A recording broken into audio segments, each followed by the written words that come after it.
Astaghfirullah. Assalamualaikum warahmatullahi wabarakatuh.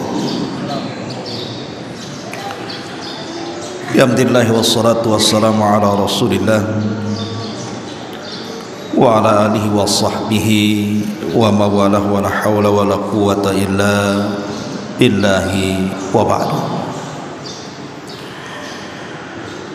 Alhamdulillah, di pagi ini kita bisa duduk untuk bertalabul ilmi setelah melaksanakan salat subuh berjamaah,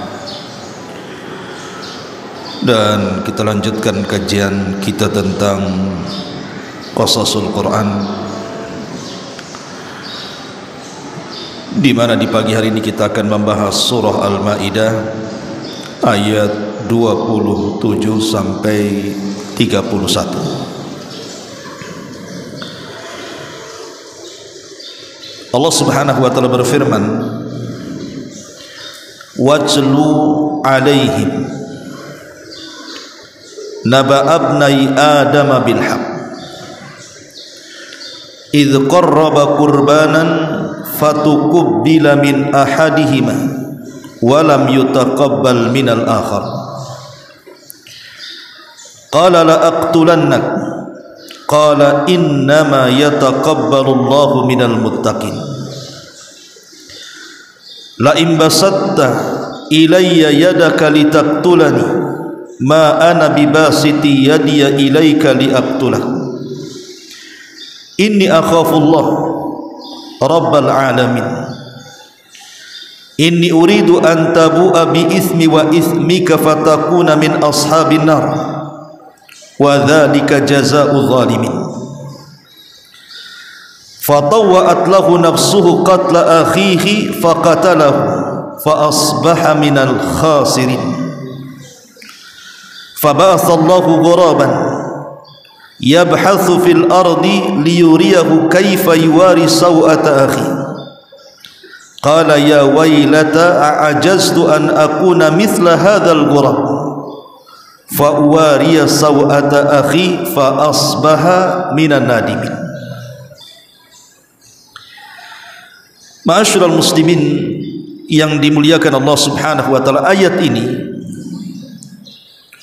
mengkisahkan kepada kita tentang dua putra Nabi Adam alaihi salatu wassalam, Qabil dan saudaranya Habil. Kita tahu bahwa saat Nabi Allah Adam alaihi salatu wassalam diturunkan dari sorga, dan juga istrinya Hawa, dalam beberapa riwayat ada yang mengatakan Adam itu diturunkan di Sri Lanka dan Hawa diturunkan di Jeddah. Kemudian keduanya saling mencari, maka ketika saling mendekat di sebuah tempat namanya Muzdalifah, akhirnya kemudian berjumpalah dua manusia mulia ini di sebuah tempat yang disebut dengan Arafah. Itulah disebut Arafah karena saling mengenal antara Adam dan Hawa.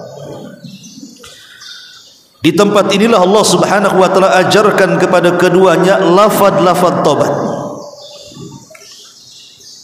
di mana Allah Subhanahu wa ta'ala memerintahkan Adam dan juga Hawa untuk mengucapkan Rabbana zalamna anfusana wa illam taghfir lana wa tarhamna lanakunanna minal khasirin. Inilah kalimat yang pertama diucap Nabi Adam saat diturunkan ke bumi. Setelah kemudian keduanya mengucap kalimat ini, kalimat tobat, Rabbana ya Rabb kami zalamna anfusana, kami sudah menzalimi diri-diri kami, fa illam taghfir lana, kalau engkau tidak mengampuni kami, wa tarhamna, dan tidak memberikan kasih sayangmu kepada kami, lanakunanna minal khasirin, tentu kami termasuk orang-orang yang rugi. Makanya siapapun yang datang ke Arafah di musim haji, kemudian dia berdoa dengan doa ini dengan tulus dan ikhlas, maka semua dosa-dosanya akan diampuni. Makanya kenapa wukuf di Arafah dalam manasik haji itu sesuatu yang sangat vital dalam manasik haji. Sampai Rasul mengatakan al-hajju Arafah. Haji itu ditentukan dengan wukufnya kita di Arafah. Karena di situ Allah turun dan mengampuni hamba-hambanya. Singkat cerita, akhirnya Allah Subhanahu wa taala perintahkan kepada Adam untuk menggauli Hawa, supaya tercipta apa yang difirmankan Allah Subhanahu wa taala dalam sebuah firman dalam surah Az-Zariyat, wa ma khalaqtul jinna wal insa illa liya'budun. Tidaklah aku ciptakan jin dan manusia kecuali keduanya aku perintahkan untuk beribadah. Kalau Adam dan Hawa tidak memiliki keturunan, lalu siapa yang akan menyembah kepada Allah Subhanahu wa taala? Maka untuk mewujudkan firman Allah, wa ma khalaqtul jinna wal insa illa liya'budun, inilah makanya kemudian Allah memerintahkan Adam untuk menggauli Hawa agar tercipta tujuan Allah, bahwa Allah akan menciptakan Adam ini sebagai khalifah. Dan khalifah dalam bahasa Arab itu maksudnya yakhlufu ba'duhu ba'dah, makhluk yang bergenerasi, itu disebut khalifah. Maka dari pernikahan Adam dengan Hawa inilah Allah anugerahkan setiap Hawa hamil selalu kembar, tau'am dalam bahasa Arab. Bahkan dalam riwayat ada yang mengatakan Hawa itu sampai melahirkan 20 kali. Berarti kalau sekali lahir kembar, berarti putra Adam itu dan putri Adam itu semuanya 40 orang. Lah anak yang paling besar itu disebut Qabil, kemudian adiknya disebut Habil. Karena putra-putra Adam sudah pada dewasa, maka Allah Subhanahu wa taala perintahkan kepada Adam untuk dinikahkan satu dengan yang lain dengan cara silang, di mana kembaran Habil menikah dengan kembaran Qabil dan sebaliknya juga demikian. Jangan sampai kemudian ada pernikahan saudara, karena kalau seandainya di zaman itu ada manusia selain daripada turunan Adam alaihi salatu wassalam, tentu akan dinikahkan dengan orang lain. Tapi karena makhluk atau manusia terbatas kala itu, ya dengan cara itulah Allah Subhanahu wa taala menjodohkan antara Qabil dan juga Habil dengan sesama kembarannya. Masalahnya bahwa Habil ini saat dilahirkan dan juga kembarannya, Habil diberikan paras yang sangat tampan sekali, tapi kembarannya tidak terlalu cantik. Kebalikan dari Qabil, Qabil ketika dilahirkan dia bukan orang yang tampan, tetapi kembarannya cantik sekali. Yang namanya dorongan manusia, sebagaimana Allah mengatakan zuyyina linnasi hubbus syahwati minan nisa, namanya manusia itu dihiasi cinta kepada wanita. Maka Qabil dan Habil ini sama-sama menghendaki wanita yang cantik, kembaran daripada Qabil. Tentu tidak mungkin satu wanita diperebutkan dua laki-laki. Akhirnya kemudian Adam alaihi salatu wassalam memerintahkan keduanya untuk berkurban. Siapapun yang diterima kurbannya berhak menentukan pasangannya. Dari sinilah kisah diceritakan di dalam surah Al-Maidah ayat 27 ini. Allah Subhanahu wa taala mengatakan wajlu alaihim, wahai Muhammad, bacakan kepada mereka. Ayat ini sebenarnya yang bicara tentang Habil dan Qabil ini menyindir kepada umat Yahudi, karena sebelumnya ayat ini bercerita tentang masalah hasadnya orang-orang Yahudi. Begitu hasadnya orang-orang Yahudi kepada kaum muslimin yang ada di kota Madinah, sampai berakhir kepada menanamkan permusuhan yang lebih besar dibandingkan orang-orang musyrik. Sampai Allah mengatakan la tajidanna asyaddan nas adawatan lilladzina amanul yahud walladzina asyraku. engkau akan mendapati manusia yang paling bermusuhan dengan orang-orang yang beriman. Pertama Yahudi, baru orang-orang yang menyekutukan Allah.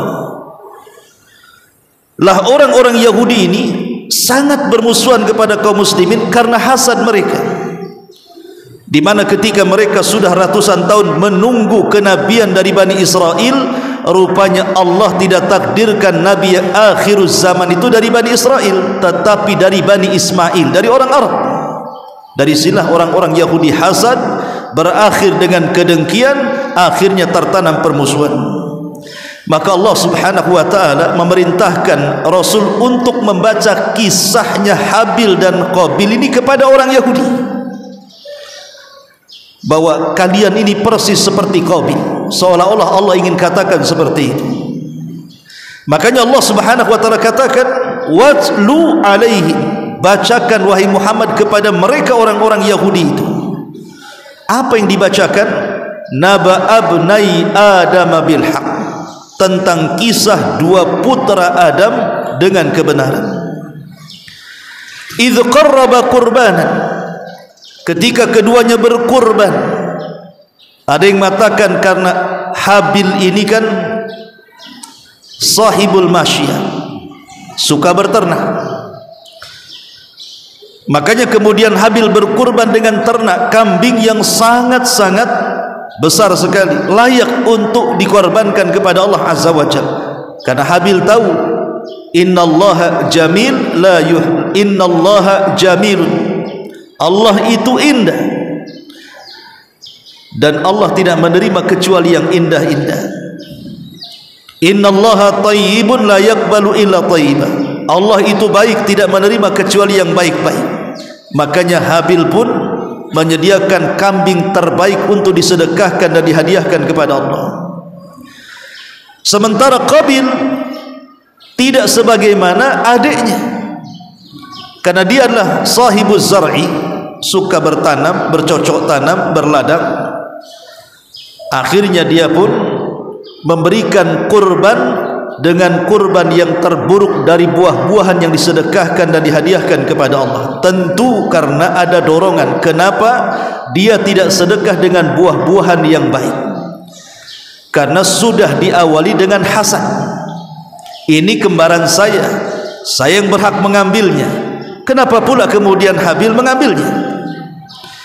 Jadi sifat hasad inilah yang mendorong akhirnya dia berkurban asal-asalan. Tapi Allah subhanahu wa ta'ala maha tahu. Makanya Allah subhanahu wa ta'ala berfirman, fatukubbila min ahadihima walam yutaqabbal minal akhar. Allah terima kurban salah satu dari keduanya dan Allah tolak kurban yang lainnya. Di zaman itu kita tahu bahwa kurban ini sesuatu yang sulit, karena memang syariat umat-umat dulu itu sangat menyulitkan, beda dengan syariat Islam. Jadi kalau mereka berkurban, mereka letakkan kurbannya di atas ketinggian, entah di bukit, entah di gunung. Kemudian diikatlah kurban mereka, atau mungkin dalam bentuk buah-buahan dalam keranjang diletakkan di atas ketinggian. Disitulah Allah subhanahu wa ta'ala akan perlihatkan mana yang ikhlas kurbannya, mana yang tidak ikhlas kurbannya. Dengan cara apa? Dikirim halilintar, dikirim api. Maka siapa yang kurbannya dilahap api, berarti dialah kurban yang diterima, menunjukkan pelakunya ikhlas. Tapi kalau kurbannya dibiarkan, tidak dilahap api, berarti menunjukkan yang kurban tidak ikhlas, karena itu Allah menolak kurbannya. Sama dengan peperangan. Di zaman dulu peperangan itu kalau dapat harta ghanimah, harta ghanimah itu maksudnya harta rampasan perang. Umat dulu diharamkan kita ini memakan harta rampasan perang, tidak boleh memanfaatkan apalagi memakan harta rampasan perang. Lalu kemanakan harta rampasan perang itu? Diletakkan di atas gunung. Kalau seandainya Allah subhanahu wa ta'ala kirim halilintar membakar harta rampasan perang itu, menunjukkan bahwa perangnya lillahi ta'ala. Tapi kalau rampasan perang itu tidak disentuh api sedikit pun, dibiarkan begitu saja, menunjukkan bahwa jihadnya itu bukan karena Allah subhanahu wa ta'ala. Dari sini Nabi SAW mengatakan, wa uhillat liyal ghanaim, dari 5 perkara yang merupakan kekhususan Nabi dan tidak diberikan kepada umat terdahulu, dihalalkannya harta rampasan perang. Dalam Islam boleh kita mengambil harta rampasan perang ataupun memakannya dan manfaatkannya. Kalau zaman dulu tidak boleh, ya dicampakkan begitu saja, kemudian dijadikan sebuah bukti diterima dan tidaknya jihadnya, sehingga berat syariat umat dulu berbeda dengan syariat umat sekarang. Lah di sini ketika Qabil dan Habil berkurban, Allah hanya terima satu dan Allah tolak yang lainnya. Dari sini makin hasadlah Qabil kepada Habil. Sudah dia akan mengambil saudarinya yang kembarannya, yang kedua ditambah-tambah kurbannya ditolak dan kurbannya Habil diterima, makin dia hasad. Dari hasad ini muncul penyakit yang lebih bahaya. Apa itu? Al-baghdha, kebencian yang luar biasa. Lah kebencian inilah yang akhirnya mendorong Qabil mengancam Habil. Apa ancamannya? Qala la aqtulannaka, sungguh aku akan bunuh kamu, sungguh aku akan membunuh kamu. Lihat, dari hasad berakhir dengan pembunuhan. Tapi Habil yang mewarisi akhlak Nabi Adam alaihi salatu wasallam, dengan tenang dia mengatakan, qala innama yataqabbalullahu minal muttaqin. Wahai Habil, sesungguhnya kenapa kurbanku diterima dan kurbanmu ditolak? Karena Allah subhanahu wa ta'ala hanya menerima kurban itu dari hati-hati yang penuh dengan ketakwaan kepada Allah subhanahu wa ta'ala. Kalau engkau takwa, tentu kurbanmu juga akan diterima. Dari sini ma'asyiral muslimin yang dimuliakan Allah subhanahu wa ta'ala, menjadi dalil bahwa segala amal saleh itu kalau tidak didasari takwa secara otomatis ditolak Allah subhanahu wa ta'ala. Makanya dalam ibadah puasa, kenapa Allah subhanahu wa ta'ala tutup dengan kata-kata la'allakum tattaqun? Kutiba alaikumus siyam kama kutiba alal ladzina min qablikum la'allakum tattaqun. Diwajibkan atas kalian puasa sebagaimana puasa diwajibkan kepada umat sebelum kalian agar kalian bertakwa. Karena yang mendasari puasa diterima dan tidaknya di hadapan Allah itu karena ketakwaan dalam hati. Itulah menjadi dasar sampai ada seorang ulama salaf mengatakan, kalau seandainya aku tahu sujudku 1 kali diterima Allah subhanahu wa ta'ala, sudah cukup bagiku. Kenapa? Berarti menunjukkan saya ini termasuk hamba Allah yang bertakwa. Kemudian Habil mengatakan, la imbasatta ilayya yadaka litaqtulani ma ana bibasiti yadiya ilayka liaqtulak. Hei Qabil, kalau seandainya engkau hendak berniat untuk membunuhku, maka aku tidak ada niat untuk balas dendam membunuh. Kalau kau ingin membunuhku silahkan, tapi aku tidak akan membunuh. Disinilah letaknya akhlak. Akhlak yang diajarkan oleh Habil kepada kita persis seperti akhlaknya Utsman ibn Affan radhiyallahu anhu. Saat rumahnya dikepung oleh kelompok Sabaiyah, kemudian mereka sudah hampir mengancam untuk membunuh Utsman ibn Affan radhiyallahu anhu. Ketika itu banyak para sahabat yang menawarkan diri untuk membela Utsman, di antaranya Abu Hurairah, di antaranya Hasan dan Husain, bahkan Ali radhiyallahu anhu, dan banyak para sahabat yang masih tersisa di Madinah karena sebagian besar haji. Tapi Utsman mengatakan tidak. Aku teringat dengan ucapan Habil kepada Qabil, la imbasatta alayya yadaka litaqtulani ma ana bibasiti yadiya ilaika liaqtulak inni akhafullah rabbal alamin. Kata Utsman, aku teringat dengan ucapan Habil kepada Qabil, kalau mereka hendak membunuhku orang-orang Sabaiyah, silahkan bunuh aku, tapi aku tidak mungkin membunuh mereka, katanya, karena aku tidak mau ada pertumpahan darah di kota hijrahnya Nabi sallallahu alaihi wasallam. Ma'asyiral muslimin yang dimuliakan Allah subhanahu wa ta'ala, alasan Habil Kenapa dia tidak mau membalas kejahatan Qabil? Dia mengatakan, inni uridu antabu'a bi ithmi wa ithmika fatakuna min ashabin nar wa dzalika jazaa'u zalimin. Karena saya menghendaki agar dosaku dikumpulkan dengan dosamu, sehingga engkau akan termasuk penduduk neraka, dan itulah balasan dari orang-orang yang zalim. Menunjukkan bahwa kezaliman itu sama saja dia telah mengumpulkan dosa orang lain dengan dosa kezalimannya. Jadi kalau kita melakukan kezaliman kepada orang, itu sama saja dosa orang yang kita zalimi itu dimasukkan ke dalam dosa kita. Nauzubillah. Makanya di sini Habil mengatakan, sengaja aku tidak akan membalaskan dendammu kepadaku, tetapi aku hanya menghendaki dosaku dan dosamu biar kau tanggung, sehingga kau termasuk penduduk neraka, dan itulah seburuk-buruknya tempat bagi orang-orang yang zalim. Tetapi yang namanya sudah hasad, yang namanya sudah dengki, yang namanya sudah kerasukan syaitan, Qabil sudah tidak lagi terpikir akibat apa yang akan dilakukan dari pembunuhan itu. Fatawa'at lahu nafsuhu qatla akhi. Mulai setan memberikan was-was untuk membunuh saudaranya. Sebagian kisah Israiliyat menceritakan, kita tahu bahwa fisik daripada Habil itu sebenarnya lebih besar dan lebih kuat dibandingkan fisiknya Qabil. Jadi kalau seandainya tarung nih, kalau seandainya keduanya berkelahi, niscaya Habil itu mudah mengalahkan Qabil, karena fisiknya lebih kuat, lebih besar dibandingkan Qabil. Sehingga Qabil ini tidak berani berhadap-hadapan secara langsung berkelahi dengan Habil. Makanya dia mencari waktu-waktu di mana dia mudah membunuh saudaranya. Kapan itu? Saat Habil sedang tertidur.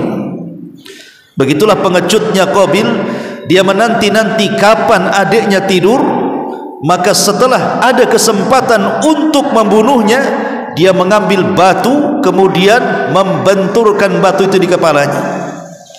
Inilah pembunuhan pertama di tengah-tengah umat manusia. Qabil membunuh Habil.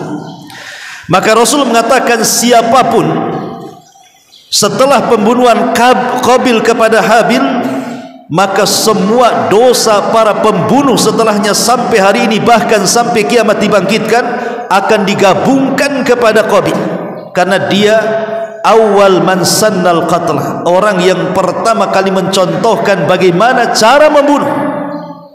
Subhanallah, ya. Jadi kalau seandainya ada 1 miliar orang pembunuh, maka Qabil mendapatkan saham dosa pembunuhannya, karena dia orang yang pertama kali mencontohkan pembunuhan. Ma'asyiral muslimin yang dimuliakan Allah Azza wa Jalla. Tetapi Allah katakan, fa asbaha minal khasirin, maka dia pun termasuk hamba Allah yang rugi dunia, rugi akhirat. Setelah kemudian dibunuh jasad Habil ini, ya, dalam riwayat Israiliyat kita tahu kisahnya memang rata-rata dari Israiliyat. Ada yang mengatakan jasad itu disembunyikan selama setahun. Jadi selama setahun disembunyikan jasad dari Adam, dari ibundanya Hawa, dari saudara-saudaranya yang lain, sehingga tidak tahu keberadaan Habil di mana.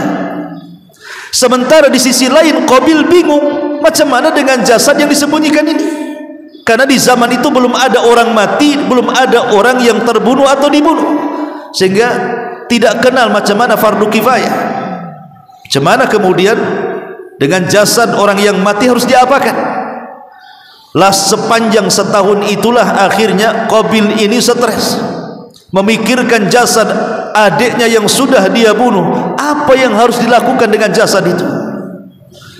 Maka Allah Subhanahu wa taala katakan, fa ba'atsallahu ghuraban yabhatsu fil ardi liyuriyahu kaifa yuwari sau'ata akhi.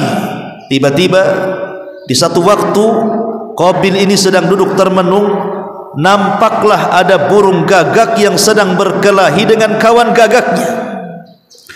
Kemudian yang satu gagak ini mengalahkan kawan gagaknya. Setelah mati kawan gagaknya, dibunuh oleh gagaknya ini, maka burung gagak ini akhirnya menggali dengan kakinya. Setelah itu dia masukkan saudaranya yang dibantai dia, kemudian dikuburkan.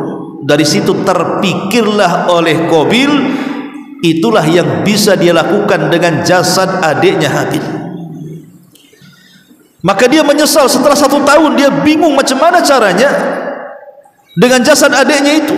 Makanya kemudian dia mengatakan, ya wailata a'ajaztu an akuna mithla hadzal ghurab.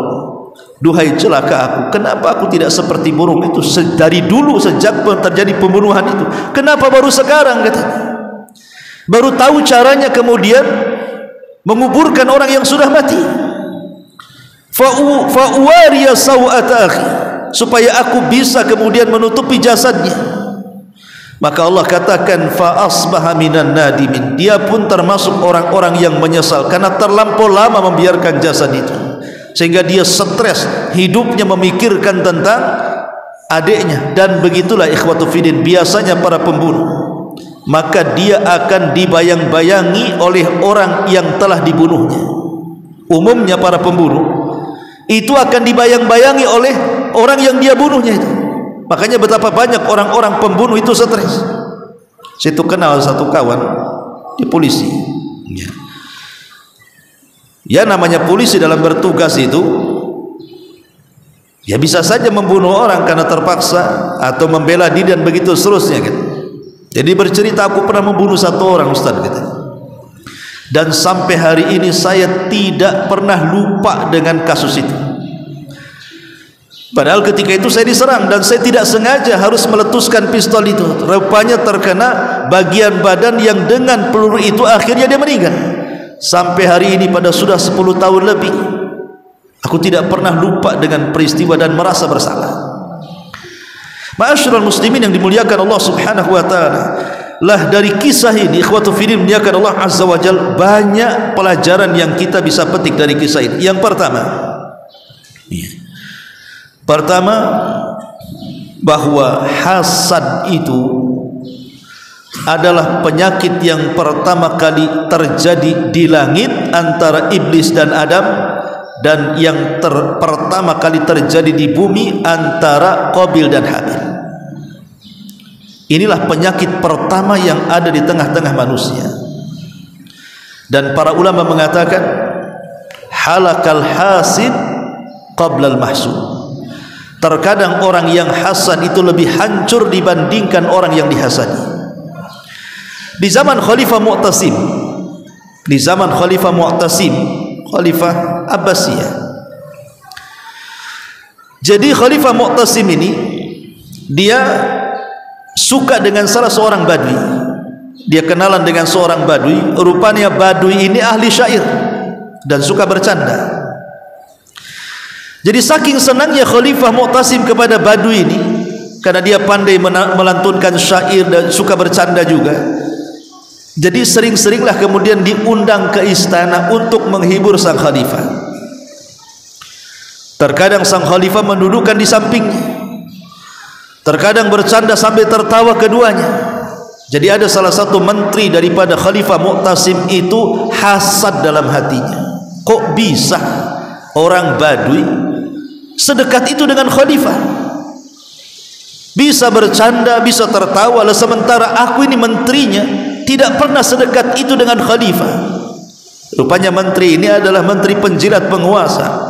Tertanamlah sifat hasad sampai pada waktunya dia ingin berbuat jahat. Jadi sang menteri ini melihat jadwal kapan khalifah memanggil si badui ini. Setelah dia tahu jadwalnya kapan sang khalifah memanggil sang badui ini, akhirnya kemudian sang menteri ketika tahu bahwa si badui dipanggil ke istana, sebelum datang ke istana diajak ke rumahnya dulu. Untuk apa? Diajak makan enak. Jadi si badui ini diajak makan enak oleh sang menteri, rupanya makanan yang diberikan kepada si badui itu adalah makanan yang berbau. Memang enak, tapi mengeluarkan bau tak sedap. Mungkin bahasa kita makan jengkol, makan pete enak, tapi kan keluarnya bau mulutnya. Setelah kemudian dikenyangkan si badui ini, sebelum sampai si badui ini ke istana khalifah, sang menteri sudah duluan sampai. Kemudian menceritakan kepada sang khalifah Mu'tasim ini, ya khalifah, tahu enggak si badui itu? Kata khalifah, tahu. Memang hari ini dia jadwalnya datang kemari untuk menghiburku, katanya. Kemudian sang menteri mengatakan, ya khalifah, tahu enggak kelakuan dia di luar? Kata sang khalifah, tidak tahu. Dia itu suka memburuk-burukan Anda di hadapan manusia. Kok bisa? Ya, dia suka ngomong sama orang bahwa mulut engkau sangat bau, wahai khalifah. Engkau ini kalau bicara mulutnya bau, kata sang badui itu, dan itu dibicarakan kepada manusia. Ya terang saja khalifah ini marah, kurang ajar si badui itu. Ketika kemudian sang khalifah mengatakan, kalau gitu panggil si badui kemari. Setelah dihadapkan, si badui tahu bau mulutnya itu tidak enak, sementara dia akan berhadapan dengan khalifah. Maka dia kalau ngomong, serbannya ditutup ke hidungnya, ditutup ke mulutnya, karena tahu takut bau mulutnya sampai ke khalifah. Sang khalifah pula sudah dapat informasi dari sang menteri bahwa si badui menganggap mulut dia yang bau, padahal si badui menutup mulut itu supaya bau mulutnya tidak sampai ke khalifah. Khalifah salah faham, jangan-jangan betul nih, si badui menganggap bau mulut saya bau, makanya kalau ngomong dia menutup mulutnya, katanya. Kalau gitu memang betul tuh informasi sang menteri itu. Kemudian khalifah mengatakan kepada seseorang, kemari kamu, ambil kertas dan pena. Diambilnya kertas dan pena, kemudian ditulis. Sesampainya kertas ini kepadamu, penggal orang ini karena dia telah menghina khalifah. Kemudian kertas itu dilipat, dimasukkan ke amplop, diserahkan kepada badui. Kata sang khalifah, wahai fulan, antarkan kertas ini kepada si fulan yang ada di desa ini atau tempat ini. Maksudnya ke tukang jagal. Badui tidak tahu apa-apa. Si menteri dari kejauhan melihat, dia salah paham. Itulah orang hasad. Dalam benaknya, enak kali si badui itu, sudah kufitnah, dia dapat amplop pula. Jangan-jangan amplop itu isinya adalah emas yang akan diambil dari tempatnya, tempat pembendaharaannya. Akhirnya kemudian sang menteri mengatakan, kalau begitu aku harus ambil tuh amplop itu, katanya. Jadi ketika sang badui keluar, di pintu sang menteri sudah ada di situ dan mengatakan, wahai badui, saya lihat engkau diberikan amplop. Amplop apa itu? Si badui ini polos saja, tidak tahu. Tiba-tiba sang khalifah ngasih itu, disuruh diantar ke tempat anu, katanya. Karena khalifah si menteri ini sudah hasad duluan, dikiranya itu mengambil emas. Dia mengatakan, bagaimana kalau amplop itu aku yang bawa, katanya. Dia tidak tahu mau kemana tuh amplop itu. Dibawalah amplop ini sampai ke tempat tujuan sang khalifah. Maka menteri ini langsung kemudian ditangkap dan dipenggal mati. Sampailah berita ini kepada Khalifah Mu'tasim. Kata Khalifah Mu'tasim, kok bisa menteri itu yang melaporkan si badui tentang keburukan dia, kenapa pula dia yang dibunuh? Harusnya kan si badui yang dibunuh. Maka kemudian Khalifah Mu'tasim memanggil badui ini. Kenapa kau berikan amplop itu kepada menteri itu, katanya. Ya si badui tidak tahu. Kemudian dia bercerita dari awal sampai akhir bahwa dia sebelum datang ke sang khalifah, dia disuruh makan, kemudian dikasih makanan enak tapi berbau, bla bla bla, macam-macam. Barulah sang khalifah paham dengan ceritanya. Berarti betul yang sudah dilakukan sang khalifah itu, bahwa yang dibunuh adalah menteri yang hasad. Dan dia mengatakan, lillahi darul hasad, gitu. Ma'asyiral muslimin yang dimuliakan Allah Subhanahu wa taala, itulah hasad. Terkadang halakal hasid qablal mahsud. Kemudian yang kedua, di antara faedah dari kisah ini adalah bahwa manusia sepanjang zaman itu pasti ada dua kelompok. Kelompok yang menyuruh kepada kebaikan dan kelompok yang menyuruh kepada kejahatan, maka kita di tengah-tengah untuk memilih kepada kelompok yang mana. Apakah kita masuk dalam kelompok yang menyuruh manusia kepada kejahatan seperti Qabil, ataukah kita masuk dalam barisan orang-orang yang menyuruh manusia kepada kebaikan seperti Habil? Kemudian juga yang ketiga di antara faedah kisah ini, bahwa Allah Subhanahu wa taala itu baik, tidak akan menerima kecuali yang baik-baik.